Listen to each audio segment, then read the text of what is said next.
Je vous invite, les amis, mes frères et mes sœurs, de vraiment prendre un cahier, prendre la Bible et vraiment vérifier tout ce qui sera dit. Nous allons ainsi découvrir et comprendre ce que Dieu a à nous dire ce soir.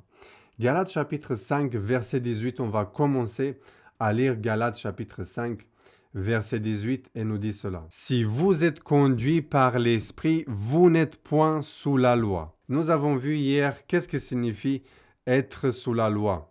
Dites-moi dans les commentaires, qu'est-ce que signifie être vraiment sous la loi? Être sous la loi signifie en fait quelqu'un qui transgresse la loi de Dieu et vit en désobéissance à la loi de Dieu. Alors là, il est dans une position de condamnation parce que être sous la loi, hier soir, nous avons vu que signifie transgresser la loi et ainsi lorsque tu transgresses la loi, tu te retrouves sous la condamnation de la loi. Mais quelqu'un qui accomplit les commandements de Dieu par la grâce de Dieu, alors la personne ne se trouve plus du tout condamnée par la loi de Dieu. Et c'est pour cela, mes amis, ce soir, nous allons aborder si vous êtes conduits par l'Esprit, vous n'êtes point sous la loi. Et puisque ceux qui sont conduits par l'Esprit ne sont pas sous la loi, ça veut dire que ceux qui ne sont pas conduits par l'Esprit se trouvent quoi? Sous la loi, n'est-ce pas? Parce que lorsque tu es conduit par l'Esprit, tu n'es plus sous la loi. Mais dès que le Saint-Esprit n'est plus dans ton cœur, ou le fait de, comme nous avons compris que transgresser la loi de Dieu signifie être sous la loi, alors lorsque le Saint-Esprit n'est plus dans notre cœur, nous sommes en train de transgresser la loi de Dieu. Dès que le Saint-Esprit est dans notre cœur, nous gardons la loi de Dieu. Et ça va en harmonie avec Ézéchiel chapitre 36, versets 26 et 27. Regardez ici ce que Dieu nous dit et ce que Dieu nous promet lorsque l'Esprit de Dieu viendra dans notre cœur. Je vous donnerai un cœur nouveau et je mettrai en vous un esprit nouveau. J'ôterai de votre corps le cœur de pierre et je vous donnerai un cœur de chair. Je mettrai mon esprit en vous et je ferai en sorte que vous suivez mes ordonnances et que vous observiez et pratiquiez mes lois. Quand le Saint-Esprit vient dans notre cœur, mes amis, alors nous faisons quoi? Nous allons vivre en harmonie avec la loi de Dieu. Parce que vivre selon l'Esprit, vous savez, Paul dit que la loi de Dieu est spirituelle. Regardez, Romains chapitre 7, verset 14 nous dit, « Nous savons en effet que la loi est spirituelle, mais moi je suis charnel, vendu au péché. À cause de notre nature, elle a la tendance vendue au péché, à transgresser la loi de Dieu, parce que le péché, 1 Jean chapitre 3, verset 4, nous dit que le péché est la transgression de la loi. Et à chaque fois que vous entendez le mot péché, comprenez comme ça, transgression de la loi de Dieu, transgression de la loi de Dieu. Rien d'autre chose, mes amis, d'accord? Il est très important de répéter et avoir cela en tête. Alors, comme Paul nous dit ici en Galates chapitre 5, versets 16 à 17, lisons ensemble. « Je dis donc, marchez selon l'esprit et vous n'accomplirez pas les désirs de la chair, car la chair a des désirs contraires à ceux de l'esprit, et l'esprit en a des contraires à ceux de la chair. Ils sont opposés entre eux, afin que vous ne fassiez point ce que vous voudriez. » Ces versets nous affirment et nous enseignent ici, mes amis, que notre chair est en opposition à l'esprit, ou la chair et l'esprit sont en opposition tout le temps. Alors, marcher selon la chair et marcher selon l'esprit sont des états ou des choses contradictoires. Ainsi que ceux qui sont conduits par l'esprit ne sont pas sous la loi, et que ceux qui ne sont pas conduits par l'esprit sont sous la loi. Alors, ceux qui sont sous la loi sont ceux qui accomplissent les désirs de la chair. Est-ce que c'est clair? Quand on a en fait l'Esprit de Dieu dans notre cœur, et l'Esprit de Dieu, qu'est-ce qu'il nous fait en fait? Qu'est-ce qu'il fait en nous? Allez, ouvrons la Bible, Hébreux chapitre 8, verset 10. « Mais voici l'alliance que je ferai avec la maison d'Israël après ces jours-là, dit le Seigneur. Je mettrai mes lois dans leur esprit, je les écrirai dans leur cœur et je serai leur Dieu et ils seront mon peuple. » Qu'est-ce qui fait Dieu dans la nouvelle alliance par l'Esprit de Dieu, par son Esprit? Il est en train de faire une œuvre que l'homme tout seul ne pourras jamais accomplir, d'observer la loi de Dieu parfaitement. Mais Dieu a promis, comme il est dit en Hébreux chapitre 10, à partir du verset 15, nous dit, c'est ce que le Saint-Esprit nous atteste aussi, car après avoir dit, voici l'alliance que je ferai avec eux, après ces jours-là, dit le Seigneur, je mettrai mes lois dans leur cœur et je les écrirai dans leur esprit. Et il ajoute, et je ne me souviendrai plus de leurs péchés ni de leurs iniquités. Quand le Saint-Esprit vient dans notre cœur, vient dans notre vie, mes amis, l'Esprit de Dieu nous enseigne quoi? À observer les commandements de Dieu. Parce que l'Esprit de Dieu, quand il est dans ton cœur, tu n'es plus sous la loi. Pourquoi? Qu'est-ce que nous avons compris qui signifie être sous la loi? Je vais répéter 1000 fois. J'espère que quelqu'un va comprendre un jour et ça lui rentrera, comme on dit, dans la tête. Être sous la loi signifie quelqu'un qui transgresse la loi parce que la loi le condamne, mais être sous la grâce, être sous la grâce de Dieu,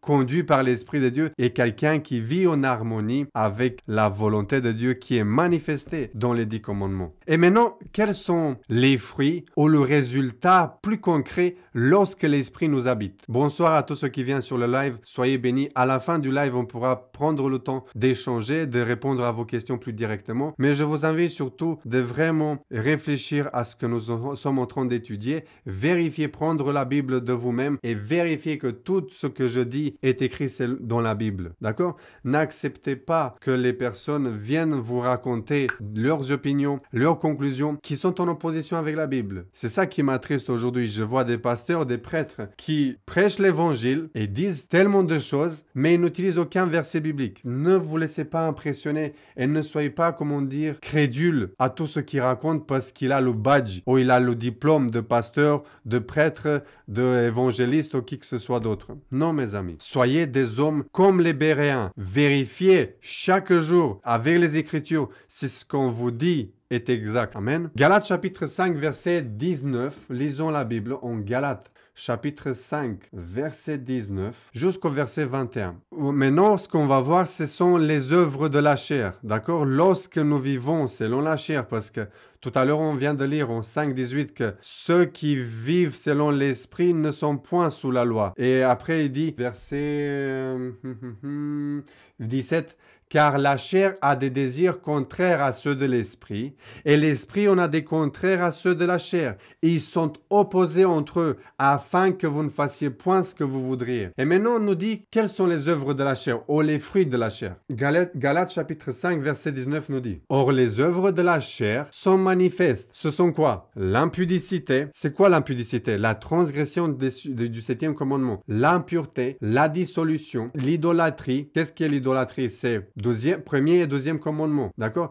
La magie, les inimitiés, les querelles, les jalousies, 10e commandement, les animosités, les disputes, les divisions, les sectes, l'envie, l'ivrognerie, les excès de table et les choses semblables. Je vous dis de l'avance, comme je l'ai déjà dit, que ceux qui commettent de telles choses n'hériteront point le royaume de Dieu. Paul ici nous fait une liste que ceux qui vivent sous la loi, ceux qui vivent sans l'Esprit de Dieu, parce que ceux qui ont l'Esprit de Dieu ne sont plus sous la loi. Ça veut dire que lorsque tu n'as pas l'Esprit de Dieu dans ton cœur, alors tu es une personne charnelle, tu n'es plus une personne spirituelle, d'accord? Et lorsque l'Esprit de Dieu vient dans ton cœur, mon ami, lorsque tu es un homme spirituel, tu ne manifestes pas ces œuvres de la chair qu'on vient de citer. Alors je fais une petite parenthèse aux chrétiens, mes amis. Quand je suis jaloux, quand je suis envieux, quand je fais toujours des disputes, je crée des disputes, des divisions, des querelles, des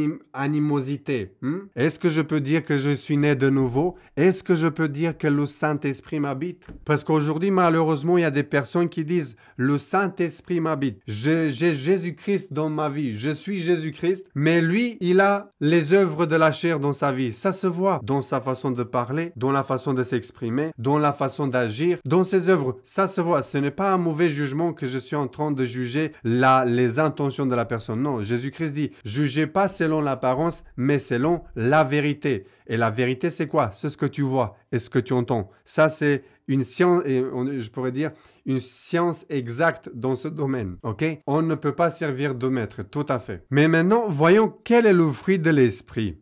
Parce que le fruit de l'esprit, tel comme on vient de lire dans le verset 17, dit « Car la chair a des désirs contraires à ceux de l'esprit, et l'esprit en a des contraires à ceux de la chair. » Ça veut dire que lorsque on va le citer et on va lire les fruits de l'esprit, alors est totalement en contradiction avec les œuvres de la chair, avec la chair. Et maintenant, lisons avec attention Galates 5, verset 22. « Mais le fruit de l'esprit, c'est quoi? C'est l'amour. » Le fruit de l'esprit, c'est l'amour. Maintenant, je voudrais vous poser la question, mais je voudrais que tout le monde entende cela. Partagez, mes amis, le live. Donnez des j'aime afin qu'il soit vu et partagez avec vos amis, avec vos connaissances, votre entourage, que vous avez toujours des discussions et qui ne comprennent pas ces choses-là. Envoyez-les parce que ce que je vais dire, c'est très important et très, je pourrais dire, même révélatrice pour beaucoup de personnes. Je sais qu'il y a des personnes qui savent ces choses-là. Gloire à Dieu et que Dieu soit béni pour cela. Mais il y a des personnes qui ne savent pas ces choses. Ici, il nous dit, le fruit de l'esprit,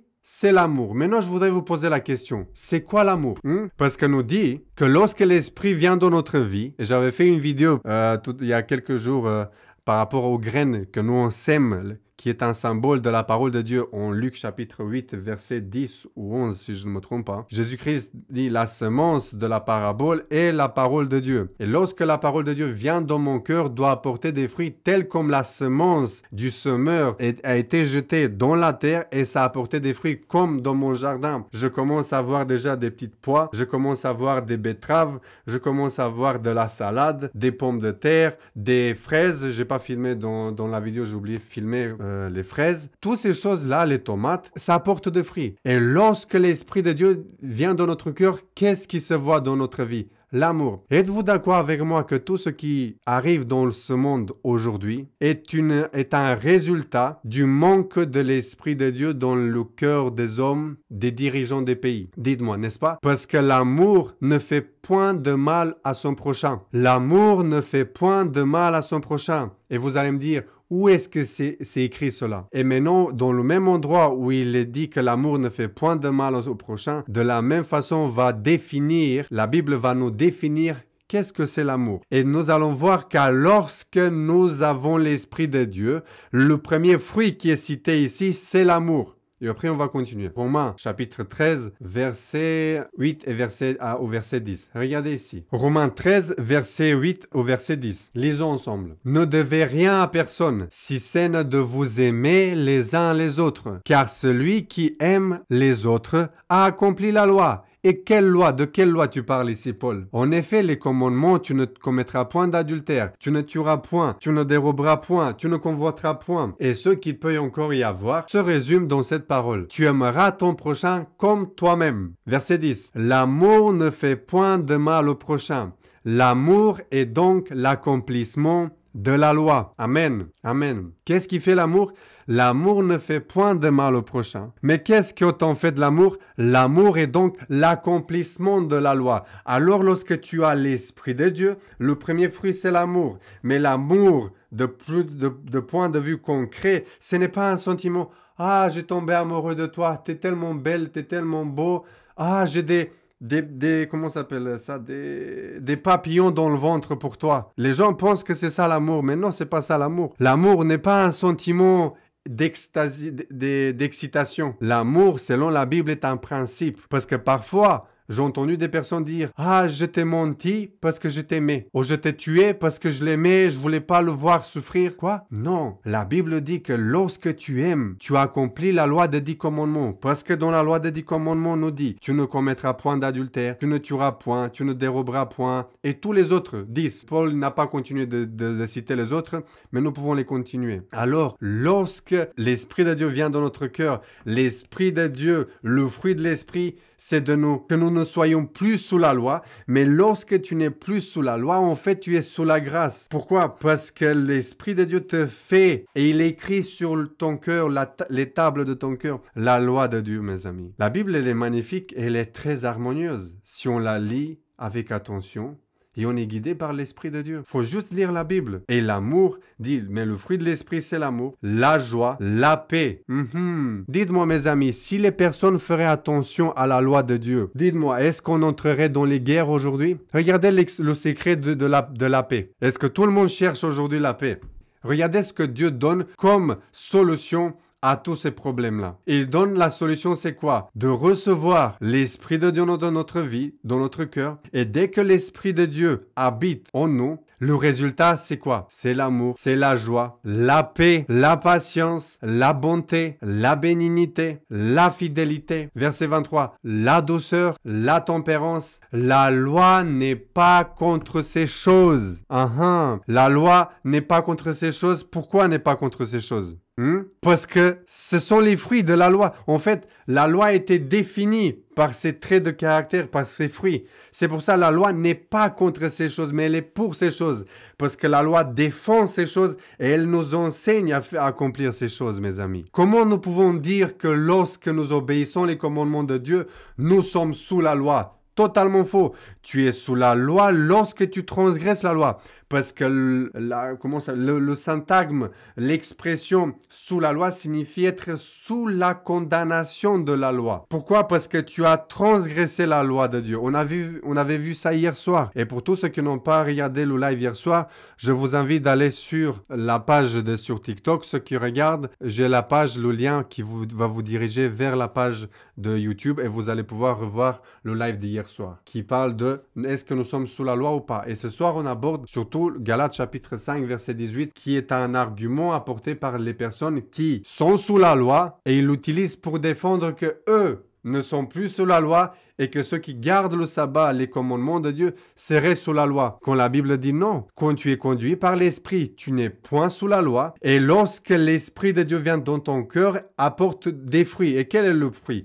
L'amour. Mais nous avons vu que l'amour, la définition de l'amour, c'est l'accomplissement des 10 commandements. Romains chapitre 13, verset 8 au verset 10. 1 Jean chapitre 5, verset 3. Car l'amour de Dieu consiste à garder ses commandements. Et ses commandements ne sont point pénibles. Et après 2 Jean, verset 6 nous dit, car l'amour de Dieu consiste à marcher selon les commandements de Dieu. Voilà. Bon, mes amis. Autrement dit, ceux qui sont conduits par l'Esprit et portent ces fruits sont en harmonie avec la loi. Tandis que la loi est contre les œuvres de la chair et ceux qui commettent ces œuvres sont condamnés par la loi ou peuvent être considérés comme étant sous elle, sous la loi. Parce que la loi te condamne. Pourquoi te condamne? Parce que tu l'as transgressé. Eh bien, nous arrivons ainsi à la même conclusion que dans le cas de Romains chapitre 6, verset 14. Est-ce que vous vous rappelez hier soir, Romains chapitre 6, verset 14? Car le péché n'aura point de pouvoir sur vous. C'est quoi le péché? Le péché, c'est la transgression de la loi. Mais maintenant, changeons le mot, le péché, d'accord? Car la transgression de la loi n'aura point de pouvoir sur vous, puisque vous êtes non sous la loi, mais sous la grâce. Ça veut dire la grâce de Dieu t'aide à garder les commandements de Dieu. Et en plus, être sous la grâce, c'est être guidé aussi par l'Esprit de Dieu, ce qu'on vient de voir ce soir. À savoir, mes amis, être sous la loi représente simplement quoi? Simplement un état de contradiction avec la loi. Un état dans lequel la loi est transgressée. Et bien sûr, personne ne pourrait se trouver dans une telle situation si la loi n'était pas en vigueur, n'est-ce pas? Tu ne peux pas être condamné et être considéré conduit par la chair s'il n'y a pas une loi qui te fait quoi? Qui te condamne. Parce que s'il n'y a pas de loi, il n'y a pas de règles et tu ne peux pas être jugé. Vous savez, c'est même logique. Sans loi, tu ne peux pas être condamné. Ok? Or, puisque tous les pécheurs sont condamnés à mort, Romains chapitre 3, verset 19. Lisons Romains chapitre 3, verset 19. Allez. Or, nous savons que tout ce qui dit la loi, elle le dit à ceux qui sont quoi? Sous la loi, afin que toute bouche soit fermée et que tout le monde soit reconnu coupable devant Dieu. Pourquoi? Parce que tous ont péché et sont privés de la gloire de Dieu. Verset 23 nous dit.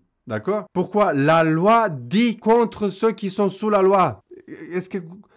C'est magnifique le texte là. Romains 3, 19, regardez. Or, nous savons que tout ce que dit la loi, tu ne tueras point, tu ne commettras point d'adultère, elle le dit à ceux qui sont sous la loi. Ça veut dire ils sont condamnés, ok? Afin que toute bouche soit fermée et que tout le monde soit reconnu coupable devant Dieu. À nouveau, j'ai appris quelque chose ce soir, mes amis, avec vous. Être sous la loi Le texte dit être coupable devant Dieu. Je vais relire parce que certains d'entre vous peut-être n'ont pas compris ou ne sont pas d'accord. Le verset 19 ici nous dit: Or nous savons que tout ce que dit la loi, elle le dit à ceux qui sont sous la loi, afin que toute bouche soit fermée et que tout le monde soit reconnu coupable devant Dieu. Pourquoi? Parce que tous ont transgressé la loi de Dieu. C'est pour ça, Romains 3, 23 dit: Car tous ont péché et sont privés de la gloire de Dieu. Plus bas. D'accord? Maintenant, lisons Romains 6, 23. Et quel est le salaire de la transgression de la loi de Dieu? Du péché. C'est ça, c'est la même chose. Le péché, c'est la transgression de la loi de Dieu. Je vais le répéter. Je pense que certains d'entre vous vont être peut-être fatigués. Je vous demande d'avoir patience. Parce que il est bien de se répéter cela, parce que quand on entendra l'hérésie, quand on entendra quelqu'un qui va essayer de nous tromper et de nous dérouter, nous allons leur dire: attends, moi je sais quelque chose, moi j'ai appris quelque chose et tu ne vas pas pouvoir me l'enlever de la tête. Parce que j'ai appris dans la Bible ces choses-là une soirée avec une personne roumaine qui a un mauvais accent et j'ai appris des choses incroyablement importantes de la Bible et le sens que la Bible voulait donner à tous ces passages. Que le monde, malheureusement, ils interprètent selon leurs envies, selon la chair, pour dire: non, il ne faut pas garder la loi de Dieu. C'est la chair qui dit ça. Hein? Parce que la chair, elle a des désirs contraires à la loi de Dieu, contraires à l'Esprit de Dieu. C'est ce qu'on voit en Romains chapitre 7, verset 14. Nous savons en effet que la loi est spirituelle, mais moi, je suis charnel, vendu au péché. Verset 15. Car je ne sais pas ce que je fais, je ne fais point ce que je veux, et je fais ce que je hais. Voyez-vous, il y a une contradiction avec la chair. La loi ne va pas, elle va à l'encontre, parce que la loi de Dieu est spirituelle, comme le Saint-Esprit. Ça me rappelle de quelqu'un. Et le Saint-Esprit, spirituel. La loi est spirituelle. L'Esprit, quand il vient dans notre cœur, il écrit la loi de Dieu. Et la loi de Dieu, c'est le reflet du caractère de Dieu, qui est bon, juste, miséricordieux. C'est pourquoi Jésus-Christ en Matthieu 23, verset 23 nous dit: Vous payez la dîme de la menthe et de l'ânette, mais vous y oubliez de faire ce qui est le plus important dans la loi: la miséricorde, la justice, la bonté. C'est là ce qu'il fallait pratiquer sans oublier faire les autres choses. Pour ceux qui pensent qu'aujourd'hui la dîme, ne faut pas la payer. Jésus-Christ dit: faut pas négliger faire les autres choses, mais si tu fais les autres choses sans avoir la bonté, l'amour, la miséricorde et la justice, ça ne sert de rien, payer la dîme. Il faut que ça soit les deux ensemble. Alors, il s'ensuit que être sous la loi signifie en fait condamner par la loi, sous la sentence de mort. C'est ce que nous avons vu en Romains chapitre 6, verset 23, il me semble, c'est ça? Car le salaire du péché, c'est la mort, mais le don gratuit de Dieu, c'est la vie éternelle en Jésus-Christ notre Seigneur. Amen. Le salaire du péché, dites-moi, c'est quoi le péché? Changez-moi le mot péché par autre chose, dites-moi. Car le salaire de la transgression de la loi, c'est la mort. Mais les chrétiens aujourd'hui nous disent que le salaire de la désobéissance à la loi de Dieu, c'est la vie. Est-ce que vous ne rappelez pas quelqu'un qui a dit quelque chose de semblable à nos premiers parents? Dites-moi, est-ce que quelqu'un se rappelle? Quelqu'un qui a dit que même si tu désobéis la parole de Dieu, tu pourras vivre. Tu seras même comme Dieu. Dites-moi, quand les chrétiens aujourd'hui, la majorité, je ne généralise pas, il y en a certains chrétiens qui ne prêchent pas ça, qui disent: tu peux transgresser la loi de Dieu et avoir la vie éternelle. Tu es conduit par l'Esprit de Dieu. Tu n'es plus sous la loi lorsque tu transgresses la loi de Dieu.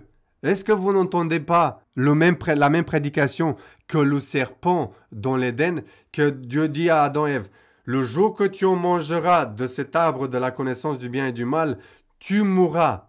Mais le diable vient et lui dit: non, certainement pas. Mais je vous dis, Dieu sait que le jour où vous en mangerez, vos yeux vous s'ouvriront, vous serez comme Dieu. Dites-moi, qui a dit la vérité ici? Et voyez, mes amis, mes frères et mes sœurs, nos parents, ils ont mangé de cet arbre, du fruit de l'arbre de la connaissance du bien et du mal. Et quel a été le résultat? La mort, la tristesse, la maladie, la souffrance, la guerre, toute cette vague de malheur, de détresse, de maladie est survenue sur le monde à cause de la désobéissance de la parole de Dieu. Et Dieu nous invite aujourd'hui, mes enfants, venez à moi, vous tous qui êtes fatigués, et je vais vous donner du repos. Prenez mon joug, car mon joug il est léger, simple, doux. Car mon joug est doux et mon fardeau léger. Et quel est le joug de Christ? Le joug de Christ, et ce sont les commandements de Dieu. C'est pour cela, le joug de Christ, c'est garder les commandements de Dieu. C'est pour cela, 1 Jean chapitre 5 verset 3 dit, car l'amour de Dieu consiste à garder ses commandements, et ses commandements ne sont pas pénibles, ne sont pas durs, ne sont pas difficiles. Maintenant, savez-vous que cette expression sous la loi, on la retrouve à quelques reprises en Galates chapitre 4? Ouvrez la Bible avec moi en Galates chapitre 4. Lisons à partir du verset 4. Mais lorsque le temps en était accompli, Dieu a envoyé son Fils né d'une femme, né sous la loi, afin qu'il rachetât ceux qui étaient sous la loi, afin que nous ressuscions l'adoption. Excusez-moi pour mon français, c'est un peu difficile certainement pour moi. En fait, ici il est dit, Jésus-Christ, le Fils de Dieu, il est né sous la loi, né d'une femme, né sous la loi, afin de racheter ceux qui étaient sous la loi. Au 3e verset, l'apôtre Paul nous dit, regardons le verset 3, nous aussi, de la même manière, lorsque nous étions enfants, nous étions sous l'esclavage des rudiments du monde. Soulignez ici à quelques mots importants, ok?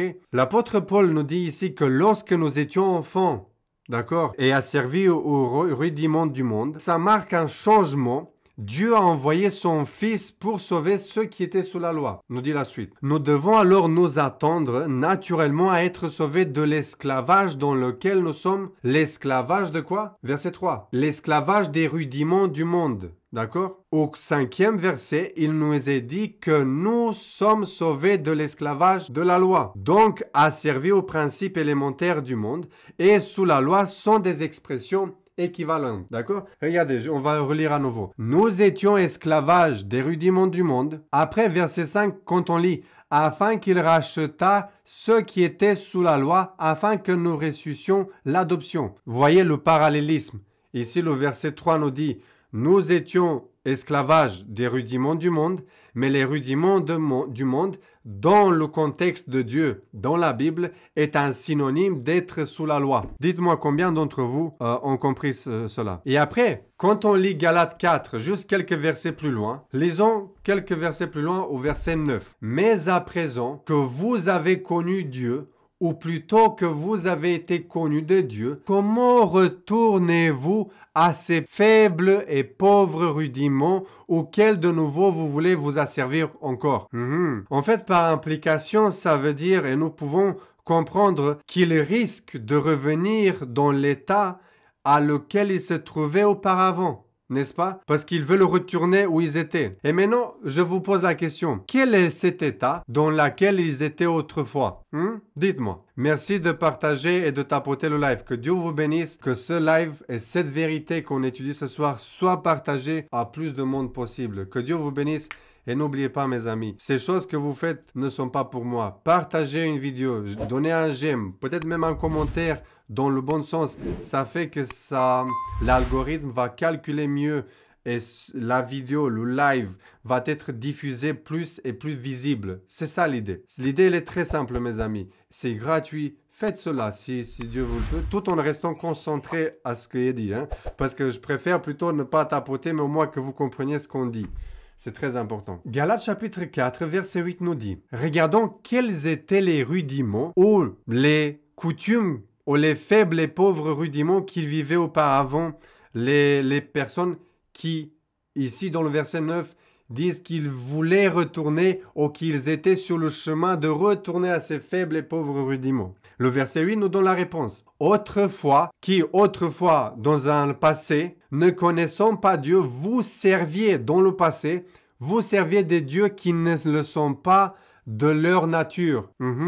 Dites-moi, autrement, les amis, ils étaient quoi? Autrement dit, ils étaient païens. Parce qu'il n'y a que les païens qui servaient d'autres dieux qui n'étaient pas le Dieu créateur et qui adoraient des idoles. Êtes-vous d'accord avec moi? C'est très clair. Il n'y a que Dieu seul qui est quoi? Le véritable créateur, le Dieu de la vérité, Jésus-Christ seul. Mais tous les autres faux dieux, les autres dieux qui est cité ici, autrefois vous serviez des dieux qui ne le sont pas, en fait, ils étaient des païens. Ici, il parle des païens. Être esclave élémentaire du monde, les faibles et pauvres rudiments, comme il est dit plus haut, regardez. C'est le même contexte, c'est le même passage, Galates 4, verset 3. Nous aussi, de la même manière, lorsque nous étions enfants, nous étions sous l'esclavage des rudiments du monde. Ok? Faible et pauvre rudiment équivaut à être païen. En fait, ceux qui ne connaissent pas Dieu sont appelés païens. Mais nul ne peut connaître Dieu sans être disciple de Christ, comme il l'a dit le Sauveur, si vous vous rappelez, Jean 4, verset 6, « Je suis le chemin, la vérité et la vie. Personne ne vient au Père que par moi, dit le Seigneur. » Par conséquent, au sens strict de la Bible, chers amis, tous ceux qui ne sont pas en Christ sont des païens. C'est dur ce que je veux dire en ce moment, mais c'est la Bible qui dit cela. En fait, tous ceux qui ne sont pas en Christ sont sous la loi, n'ont pas l'Esprit de Dieu, vivent dans le péché, transgressent la loi de Dieu, et de point de vue au sens strict de la Bible, ils sont comme des païens devant Dieu. Des païens, c'est ce que dit la Bible. Quand tu transgresses la loi de Dieu, parce qu'avoir d'autres dieux qui n'est pas le Dieu créateur, dites-moi, dans quel endroit de la Bible nous trouvons un endroit où nous trouvons ce commandement qui dit « Tu n'auras point d'autres dieux devant ma face ». Ou dans quelle loi il est écrit cela? Dans la loi des 10 commandements, mes amis. Ok? Par conséquent, bien que Paul s'adresse à des idolâtres au sens ordinaire du terme, son argument a une portée universelle. Pourquoi? Parce que nous concluons que les faibles et pauvres rudiments du monde sont diverses formes de péché. Ceci est également démontré en Éphésiens chapitre 2 verset 1 à 3. Allons ensemble. Éphésiens chapitre 2 du verset 1 au verset 3. Lisons ensemble. Vous étiez morts par vos offenses et par vos péchés. Soulignez ici offenses et péchés. Nous étions morts. Pourquoi? Parce que nous étions en train de transgresser la loi de Dieu, dans laquelle vous marchiez autrefois, selon le train de ce monde. Oh, comment on pourrait dire ici? Selon les pauvres rudiments et faibles et pauvres rudiments de ce monde, selon le prince de la puissance de l'air. C'est qui ce prince des ténèbres? Satan lui-même. De l'esprit qui agit maintenant dans les fils de la rébellion. Nous tous aussi, nous étions de leur nombre. Nous tous. Car tous ont péché et sont privés de la gloire de Dieu. Et nous vivions autrefois selon les convoitises de notre chair. Quelles sont les convoitises de la chair? Contraires à celles de l'esprit, mes amis. Sont contraires à celles de l'esprit. Waouh, magnifique. Accomplissant les volontés de la chair et de nos pensées, et nous étions par nature des enfants de colère comme les autres. La Bible, elle est magnifique, elle est merveilleuse. Faible et pauvre rudiment du monde, soulignez cela, et signifie la même chose que péché, et péché égale vivre dans la désobéissance à la loi de Dieu. Et ceux qui vivent dans la désobéissance des commandements de Dieu se trouvent sous la loi sans l'Esprit de Dieu dans leur vie. Mais non, je pense ce soir, je vais m'arrêter ici. Je ne veux pas que ça soit très long le live. Si vous voulez, après, on pourra échanger un petit peu. D'accord? Ce soir, on va s'arrêter ici. Et demain soir, on va continuer et on va voir qu'est-ce que signifie aussi le fait que Christ il a été né sous la loi. D'accord? Ce soir, on a appris un autre terme. On a continué un peu le détail d'hier soir, mais on a approfondi un petit peu plus pour voir aussi que vivre dans le péché est quelque chose contraire à l'Esprit de Dieu. Et lorsque l'Esprit de Dieu vient dans ta vie, le résultat et les fruits de l'Esprit, ce sont quoi? C'est l'amour, la joie, la paix, la bonté, la bénignité, la tempérance. En fait, et qu'est-ce que c'est l'amour, on a vu ce soir? L'amour, c'est l'accomplissement de la loi. D'accord? Alors, ce soir, on va s'arrêter ici. Je vous invite, mes amis, à prendre la décision aujourd'hui. Seigneur, je veux vivre dans cette chair semblable à celle du péché, conduit par l'Esprit de Dieu, tel comme il est dit en Romains, chapitre 8, verset 4, qui nous dit cela. Et cela afin que la justice de la loi fût accomplie en nous, qui marchons non selon la chair, mais selon l'Esprit. Ceux, en effet, qui vivent selon la chair s'affectionnent aux choses de la chair, tandis que ceux qui vivent selon l'Esprit s'affectionnent aux choses de l'Esprit. Amen. Dieu nous enseigne que lorsque l'Esprit de Dieu vient dans notre vie, nous vivons et nous nous affectionnons aux choses de l'Esprit de Dieu, aux choses spirituelles, aux choses du royaume de Dieu. Mais dès que l'Esprit de Dieu n'est pas dans notre vie, malheureusement, il se peut que dans notre conversation, nos pensées, nos actions, nous agissons comme des fils de la rébellion, comme les personnes qui agissaient auparavant dans la désobéissance à la loi de Dieu, dans les faibles et les pauvres rudiments de ce monde, ça veut dire les œuvres de la chair, ça veut dire le péché, ça veut dire la transgression de la loi de Dieu. Mes amis, tous ceux qui vous regardez ici sur le live, les 65 personnes qui regardent en ce moment, partagez cette vérité. Notez tous ces passages, notez tous ces textes, toutes ces idées, questions, conclusions, réponses, afin que vous saviez aussi dans les commentaires, dans les vidéos, dans les conversations privées entre amis, entre copains, entre collègues de travail, d'école, partout où vous serez en voyage, sur l'avion, dans le train, dans le bus, partout où vous irez, ayez avec vous ces enseignements, ces conclusions pour éclairer et amener de la lumière dans la vie des personnes qui vivent dans les ténèbres et qui vivent dans l'esclavage des rudiments, des pauvres, des faibles et des pauvres rudiments de ce monde. Ça veut dire dans l'esclavage du péché. Et Dieu dit, vous allez connaître la vérité et la vérité vous libérera. Et les Juifs disaient, mais nous n'avons jamais été esclaves. Jésus a dit, quiconque se livre au péché est esclave du péché. Mais c'est quoi le péché? 1 Jean chapitre 3 verset 4, c'est la transgression de la loi de Dieu. Prions, chers amis. Je vous invite de prier avec moi. Père Céleste, nous venons à toi en ce moment pour te remercier de nous avoir éclairé les choses compliquées parfois parce que des personnes nous ont menti, nous ont mal enseigné, peut-être par ignorance, peut-être par bonne conscience. Tu connais le cœur, tu connais les motivations de ces personnes. Nous te prions, Seigneur, que cette vérité puisse y rester gravée dans nos cœurs et puisse être mise en pratique parce que ça ne sert de rien savoir la théorie sans avoir la pratique de notre vie.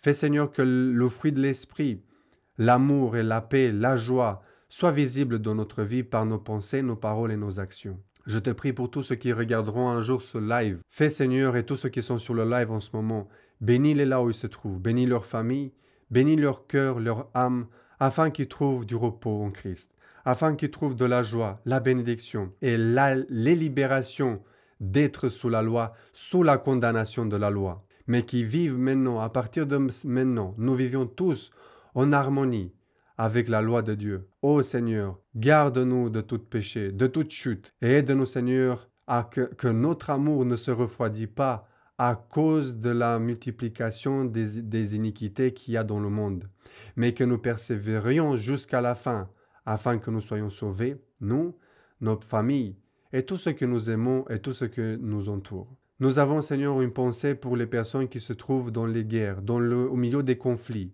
Nous te prions pour les personnes qui sont en Iran, en Israël, en Palestine, en Ukraine, Russie, et partout dans les autres coins de la terre, Afrique, Sud-Amérique, Tahiti, toutes ces personnes-là qui souffrent, innocents, qui n'ont rien à voir, qui n'ont rien demandé. Je te prie, Seigneur, de les fortifier et faire que ces épreuves par lesquelles ils passent, tu puisses, Seigneur, les apporter la paix, la joie et le message d'espérance de l'Évangile, afin que même s'ils perdent la vie, s'ils meurent en Christ, ils seront ressuscités lorsque le Seigneur Jésus-Christ viendra sur les nuées des cieux.